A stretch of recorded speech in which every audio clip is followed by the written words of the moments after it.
Another day, another video. So for today's video guys, dahil nga po nag 7 years old si Denise at gusto niyang invite ang kanyang mga classmates at yung classmates niya nung nasa materna pa siya. So naisipan namin gawin na lang to sa McDo. At sa McDo nga po, bawal talagang magdala ng mga dolce or sweets. Kahit nga po yung cake, hindi ako nakapagdala.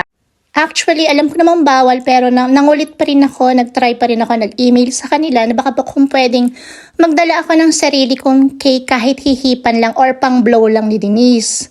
Pero ayaw po talaga. So, nag-decide na lang ako na gumawa ng mga brownies.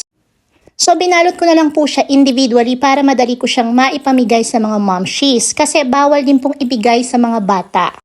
So, kumbaga, bawal po talaga na magdala ng pagkain. Even po yung mga loot bags, ipinamigay ko siya sa huli na kasi bawal talagang kainin ng mga bata dun sa loob mismo ng McDonald's. So guys, tingnan nyo naman, gaano